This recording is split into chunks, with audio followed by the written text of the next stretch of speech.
7월 21일 월요일, 실패가 만든 성공. 연기자가 되기를 꿈꾸던 한 청년이 있었습니다. 수많은 오디션에서 낙방했고 무명의 시간을 견뎌야 했습니다. 어머니에게 전화를 걸어 이제 그만하고 고향으로 돌아갈까 해라고 말하기도 했지만 그의 어머니는 마음속으로 진짜 끝났다고 느껴질 때까지는 멈추지 말자 라며 아들을 다독였습니다. 그렇게 그는 마지막이라는 각오로 다시 오디션에 도전했고 그때 얻은 배역이 바로 미국 드라마 더 오피스의 짐 역할이었습니다. 그는 순식간에 많은 사랑을 받았고 그 배역은 그의 인생을 바꾸었습니다. 이후 그는 직접 각본을 쓰고 연출에 도전해 콰이어트 플레이스라는 영화로 감독으로서도 큰 성공을 거두었습니다. 시골에서 은행원을 하다가 상사의 실수로 억울하게 쫓겨난 남자가 있었습니다.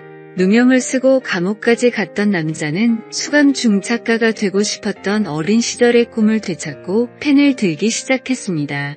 감옥이라는 고통스러운 환경이 오히려 그에게 글을 쓸 시간과 동기를 제공했습니다. 누명을 쓰고 감옥까지 갔던 불행이었지만 이 불행이 없었다면 마지막 입세의 오헨리는 존재하지 않았을 것입니다. 스페인의 무노세르반테스도 군대에서 장교로 근무하다가 누명을 쓰고 불명예제대를 당하지 않았다면 평생 펜을 들지 않았을 것이고 우리가 아는 돈키호테도 존재하지 않았을 것입니다. 인생의 고난은 때때로 더 큰 성장을 위한 밑거름이 됩니다. 하나님께서는 우리의 실패와 좌절까지도 선한 목적을 위해 사용하십니다. 오늘의 말씀. 다만 이뿐 아니라 우리가 환난 중에도 즐거워하나니 이는 환난은 인내를, 인내는 연단을, 연단은 소망을 이루는 줄 알미로다. 오늘의 만나. 모든 고난과 어려움까지도 하나님이 주시는 선물로 받아들이며 믿음으로 한 걸음씩 성장해 나가는 반석 위에 믿음을 가져봅시다.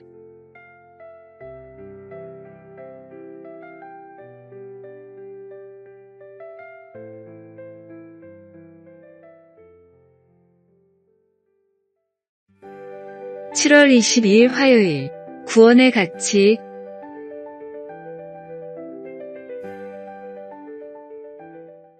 한때 스크린과 TV 드라마를 누비던 국민 배우가 있었습니다. 성 굵은 연기와 강렬한 카리스마로 주로 악역이나 깡패, 권력자 역할을 맡으며 큰 인기를 끌었습니다. 매체에선 늘 무서운 인물로 등장했지만 실제 삶도 평탄하지 않았습니다. 술과 담배, 명예욕, 그리고 사람들과의 갈등, 겉으로는 잘 나가 보였지만 내면은 늘 공허함과 분노가 쌓여 있었습니다. 그러던 어느 날 갑작스러운 병으로 쓰러졌습니다. 반신불수가 찾아왔고 대사 한 줄 읽는 것도 버거운 시간이 이어졌습니다. 연기자의 인생도 세속적 성공도 무너지는 듯했습니다.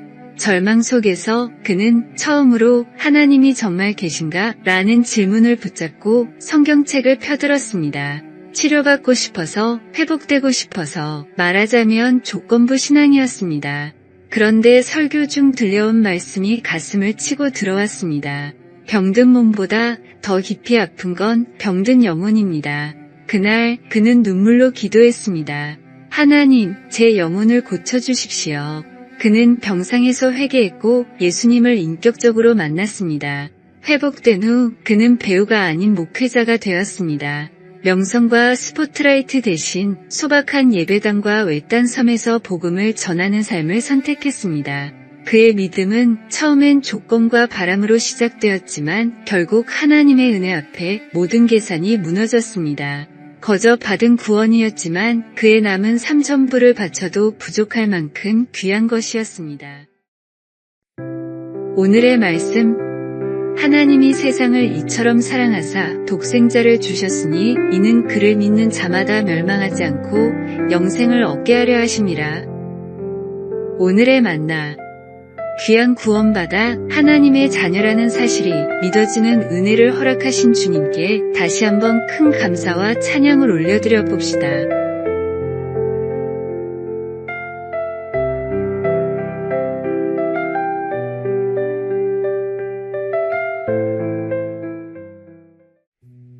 (7월 23일) 수요일. 자기관리 결함병. 성인병은 주로 40대 이상의 성인과 노인들이 많이 걸리는 병이어서 붙여진 이름입니다. 최근에는 성인병 대신 생활습관병이라는 이름으로 불리고 있습니다. 과도한 스트레스와 패스트푸드의 유행으로 성인병에 걸리는 아이들이 많아서 조사를 해보니 노화보다도 생활습관이 더 밀접한 관련이 있었기 때문입니다. 연령보다는 생활 패턴이 더 중요한 요소였던 것입니다. 일본에서 명의로 불리는 시냐히로미 박사는 여기에 한술 더해 성인병을 생활습관병이 아닌 자기관리결함병이라고 불러야 한다고 주장합니다. 박사의 연구에 따르면 건강을 위한 비결은 전혀 특별한 것이 아니었습니다. 많이 걷기, 가끔 달리기, 충분한 수분 섭취, 복식 호흡, 천천히 씻고 조금씩 먹기 등 기본만 지켜도 건강해질 수 있는데 이 기본을 무시하고 좋은 영양제나 보양식, 특별한 건강관리 방법 등을 백날 찾아 헤매는 사람들이 많기 때문입니다. 기본조차 지키지 않아 생기는 병이기에 히로미 박사는 성인병의 이름을 바꿔야 한다고 주장하고 있습니다. 건강만큼 사람들이 중요하게 여기는 것은 없지만 건강의 비결인 기본을 지키는 사람은 많지 않습니다.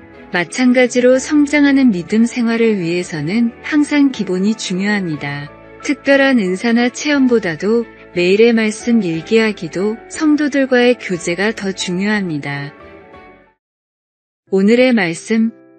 어려서부터 성경을 알았나니 성경은 능히 너로 하여금 그리스도 예수 안에 있는 믿음으로 말미암아 구원에 이르는 지혜가 있게 하느니라. 오늘의 만나.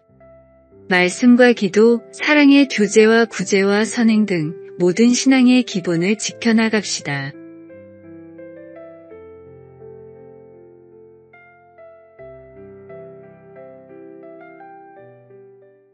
7월 24일 목요일. 나무꾼의 지혜.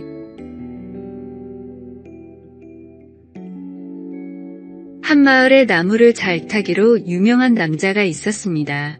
여러 마을을 다니며 높은 나무를 다듬는 일을 하던 남자는 나이가 들어 더 이상 나무를 타지 못했지만 풍부한 경험으로 다른 정원사들을 감독하는 일을 맡았습니다. 그의 경험과 지혜는 많은 사람들에게 큰 도움이 되었습니다. 하루는 마을에서 가장 높기로 소문난 나무를 다듬는 일을 감독했습니다. 젊은 시절의 노인만큼 나무를 잘 타던 정원사가 위험해 보이는 꼭대기로 올라갔지만 노인은 아무런 조언도 하지 않았습니다. 오히려 정원사가 일을 마치고 거의 평지로 내려왔을 때 여기서부터는 조심해야 하네 라고 외쳤습니다. 모든 사람들이 의아해했습니다. 무사히 내려온 정원사가 물었습니다. 높은 곳에서는 아무 말씀 없으시다가 왜 다 내려와서 주의를 주십니까? 위험하다는 걸 알고 있는 상황에서는 알아서 조심하기 때문에 말을 할 필요가 없네. 이제 끝났다라고 생각할 때는 방심하기 때문에 누구라도 다칠 수가 있다네. 노인의 말에는 깊은 지혜가 담겨 있었습니다. 도연초라는 책에 나오는 일화입니다. 하나님이 주신 소명을 다하고 천국으로 가는 그날까지 성도의 여정은 끝난 것이 아닙니다. 오히려 신앙이 성숙해질수록 믿음의 경험이 많아질수록 더욱 조심해야 합니다. 오늘의 말씀. 그런즉 선 줄로 생각하는 자는 넘어질까 조심하라. 오늘의 만나. 마귀의 간교에 빠져 넘어지지 않게 끝까지 조심하며 믿음을 지켜나갑시다.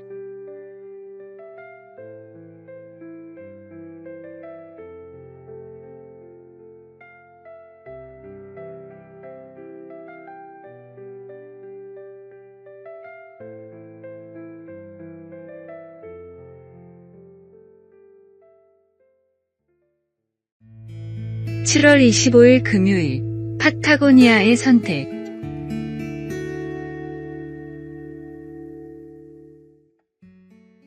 월가의 유명한 회사에 면접을 보러 온 대학생이 있었습니다. 면접이 끝나고 질의응답 시간이 되자 대학생이 조심스럽게 물었습니다. 이 회사에서는 파타고니아 조끼를 입을 수 있나요? 면접관들은 이상한 질문이라고 생각했지만 대답해 주었습니다. 파타고니아는 플라스틱을 재활용해 옷을 만드는 환경 친화적인 가치를 최우선으로 생각하는 기업입니다. 좋은 취지의 옷의 품질도 좋기 때문에 월가에 쟁쟁한 회사들은 사원들에게 캐주얼 복장을 권장하며 파타고니아 조끼를 유니폼처럼 지급했습니다. 파타고니아 조끼는 월가 직장인들의 상징이 되었습니다. 그런데 이 소문이 퍼지자 파타고니아에서 월가의 회사들에게 조끼를 팔지 않겠다고 선언했습니다. 돈을 벌기 위해서는 수단과 방법을 가리지 않는 회사에 우리의 제품을 팔 수는 없다는 것이 이유였습니다. 다만 일정 수익을 환경을 위해 기부하는 회사에게는 제품을 팔았습니다.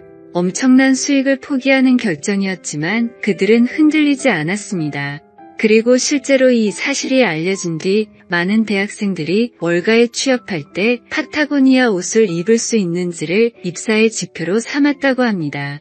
크나큰 이익을 포기하더라도 지켜야 할 가치관이 있습니다. 말씀을 믿고 예수님처럼 살기를 소망하는 그리스도인들도 세상 속에서 지켜야 할 가치가 있습니다. 때로는 경제적 손해를 감수하더라도 사람들의 비웃음을 받더라도 하나님의 뜻을 따라 살아가는 용기가 필요합니다. 오늘의 말씀, 너희가 세상에 속하였으면 세상이 자기의 것을 사랑할 것이나 너희는 세상에 속한 자가 아니여. 오늘의 만나, 예수님이 가르치신 계명들을 세상 가운데 지키며 살아가는 용기를 구해봅시다.